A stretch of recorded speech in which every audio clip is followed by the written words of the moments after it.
ইবে ডাক দিয়ে কয় দে আর যদি ইন্তেকাল হয় জানাজা তো দন ফুরিব আই যেতে মহিলা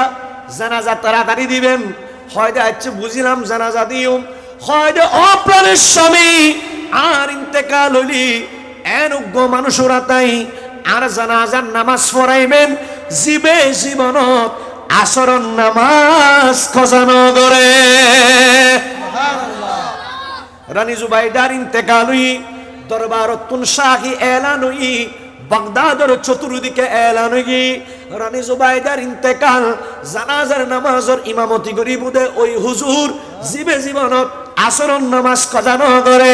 জানাজার লাই উগ্র টাইম বাঁধি দি হাজার হাজার লক্ষ লক্ষ মানুষ জানাজার মানত আইগি খাটিয়াত গরি রানী জুবাইদারের লো আই গেলু আ উজিরলতি আছে কিন্তু বাগদাদত আসরণ নামাজ খজানো হইদে ইল্লা উগ্র মানুষ ৫,০০০ সুবহানাল্লাহ হইবেন না উগ্র মানুষ ৫,০০০ বাদশা সাহেব আর কিছুক্ষণ অপেক্ষা করলু দেখা যায় নাই মানুষ নাই। বাদশা খলিফা হারুন রশিদ ইবে এক দেরি ন করে উজির জিবে আসিল ইবের গলাত বলে একখান পাগড়ি আসিল পাগড়ি গান এভাবে লই সুন্দর করি নিজের মাথার মধ্যে পাগড়ি বাঁধি ওই নামাজ আল্লাহ যে একখান মঞ্চের ব্যবস্থা করছি মঞ্চত উডি খলিফা হারুন রশিদ জানাজার নামাজ ফরাই দি কিউ নামাজ ফরাই দি দে ফনে ফরাই দে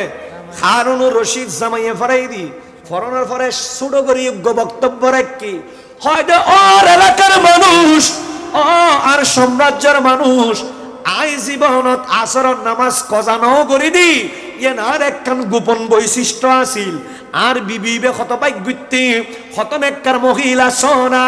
আজিয়ে তার নিজুর শেষ জানাজার নামাজ আই তার স্বামীর আতাই ফরাই আর একখান বৈশিষ্ট্য আছে দে ইয়েন তোরা লক্ষ লক্ষ মানুষের সামনে তুলি ধরি